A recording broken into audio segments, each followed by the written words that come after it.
राजीव, क्या पॉइंट है आपका? वो बोलने का सच है, लेकिन लोगों का आगे नहीं बढ़ा है। वो सरकार का अरबों करोड़ों का लोगों है ना, उसका साथी देता ना, उसका आगे बढ़ा है। उसका जीडीपी बता रहे इन लोगों ने, इनका जीडीपी बता रहे हैं, लोगों का नहीं। लोगों का हालत इतना बुरा हो गया, 17 ईयर कांग्रेस ने बुरी हालत कर दी, इन लोगों ने सिर्फ 10 साल में उससे ज्यादा हालत करीब कर दी है इन लोगों ने मिलकर। कांग्रेस ने 17 सालों में, तो बीजेपी ने इन 10 सालों में। जी मैं आया, ऑफ कोर्स सर। सर 10 सालों में विकास हुआ है तो सिर्फ पॉलिटिशियन का।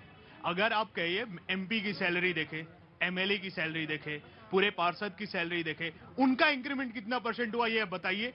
अगर आप कहते हैं कि इंक्रीमेंट हुआ देश की जनता का, कहां हुआ है? सबकी तो सैलरी कटी है। 80% आप खुद कह रहे हैं कि प्राइवेट सेक्टर में काम करते हैं, 85% प्राइवेट सेक्टर में कटिंग, कॉस्ट कटिंग हुआ है।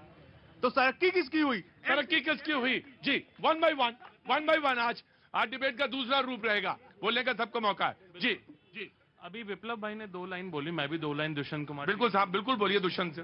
कैसे कैसे मंजर सामने आने लगे हैं और गाते गाते लोग चिल्लाने लगे हैं, अब तो इस तालाब का पानी बदल दो, ये कमल के फूल अब कुम्हलाने लगे हैं, ये कमल के फूल अब कुम्हलाने लगे हैं। जो अब जनता बोलने लगी है कमल की फूल हमारी भूल। देखिए दूसरी बात यहाँ पे है, अभी इन्होंने सब संवैधानिक संस्थाओं की बात करी। उन्हीं संवैधानिक संस्थाओं का इस्तेमाल करने के इन्होंने महाराष्ट्र में सरकार गिराई, एमएलए तोड़े, और जो लोगों के द्वारा चुनी गई सरकार थी उसको तोड़ने का काम किया गया। दूसरी बात यहाँ पे ये कि चीन हमारे देश में रोज दिन प्रतिदिन घुसता जा रहा है। 2000 वर्ग किलोमीटर की उन्होंने जमीन हड़प ली है, और साथ ही साथ उन्होंने अरुणाचल में गांव बना दिया है। उस पर हमारी जो सरकार है वो लाल लाल आंखें नहीं दिखा रही। आज मैं प्रधानमंत्री जी का नाम नहीं लूंगा।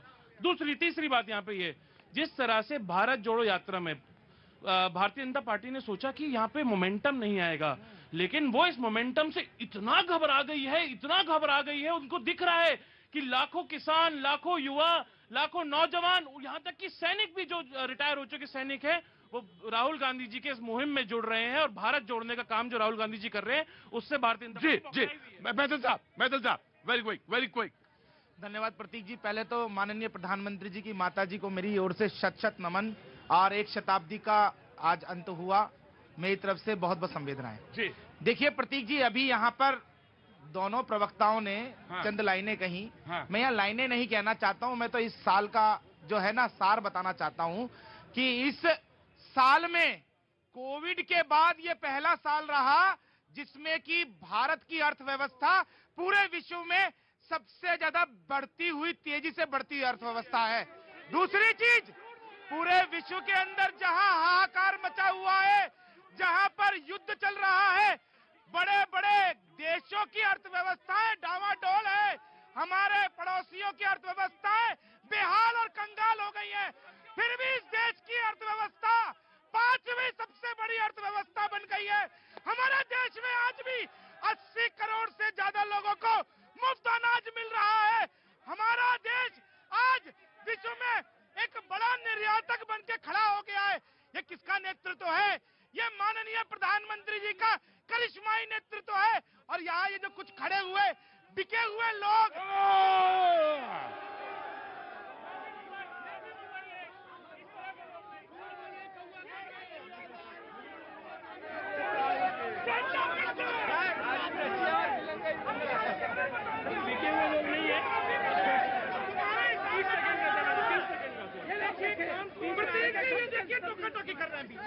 कैसे इस्तेमाल कर दिया। देखिए प्रतीक जी, राम भक्तों के हत्यारे हमें कह रहे हैं अंग्रेजों के एजेंट। देखिए अंग्रेजों के एजेंट को बता दूं प्रतीक जी, ये दंगा ही फिर दंगा कर रहे हैं। अंग्रेजों के एजेंट, ये हत्यारे फिर गोलियां चलाने को तैयार हैं। ये राम भक्तों के हत्यारे मुझ बेचारे राम भक्त पे फिर बंदूक तान के खड़े हो रहे हैं। देखिए मैं वही कहना चाह रहा हूँ, इनको क्या है कोई चीज। मैं यार डिबेट बिल्कुल दूसरे, सुनिए साहब, बहुत आराम से सर। व्हाइट टी शर्ट, मेरी बात सुनिए। नहीं आप लाएंगे क्या? नहीं कोई लाएगा नहीं, मैं कह रहा हूँ। मेरी बात सुनिए। आई लव यू, आपको भी मैं वही कह रहा हूँ। डिबेट आज दूसरी तरह से है। डिबेट दूसरी तरह से है और उसको उसी तरह चलने दीजिए। जी प्लीज प्लीज। दुष्यंत जी के एक शेर से मैं शुरुआत मैं भी करता हूँ। हो गई है पीर पर्वत सी पिघलनी चाहिए, इस हिमालय से अब गंगा निकलनी चाहिए। अब इस हिमालय से नई गंगा निकलनी चाहिए।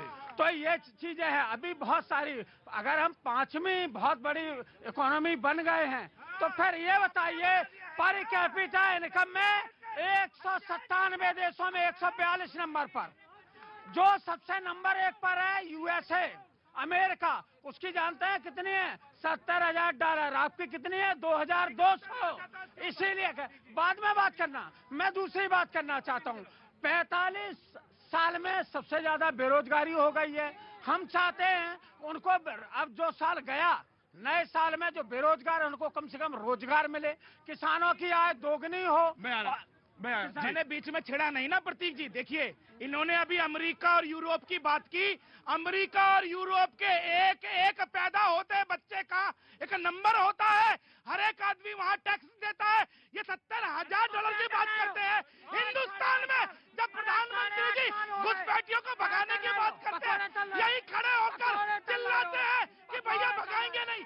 और दूसरी बात, 30 सेकंड, ये बोले कि हिंदुस्तान का व्यक्ति टैक्स नहीं देता और अमेरिका और यूरोप का व्यक्ति टैक्स देता है। जब आदमी एक भी चीज खरीदता है, जब किसान अनाज खरीदता है, जब बीज खरीदता है, जब कोई भी व्यक्ति छोटा सा चिप्स भी खरीदता है तो वो जीएसटी देता है, जो जीएसटी इनकी सरकार ने लगाया। तो हर व्यक्ति टैक्स देता है। सुन लीजिए वो राज्य में भी जाता है, राज्य में भी जाता है।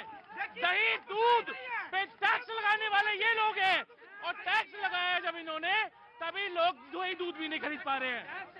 प्रतीक जी, दो तीन बातों की चर्चा मैं कर देता हूं, पता चल जाएगा। देखिए, एक बहुत बड़ा कंफ्यूजन दूर होना चाहिए। देश में सरकार इनकी हो, मेरी हो, किसी की हो, वो जनता की चुनी हुई सरकार है और टैक्स लेती है जनता के काम करने के लिए। नंबर 1। नंबर 2, 2 उद्योगपतियों की बड़ी चर्चा होती है। उनमें से एक उद्योगपति ने परसों ही एक इंटरव्यू दिया, और इंटरव्यू में शुरुआत से अब देखो, बीच में बोलेंगे तो मैं बात नहीं करूंगा। हाँ, नहीं, उन्हीं से करा लीजिए ना प्लीज। बीच में बोलोगे मैं डिबेट छोड़ के चला जाऊंगा। वक्त एक छोटे से ब्रेक का, ब्रेक के बाद फिर आते हैं। कबीरा सुन ले रे बंदे,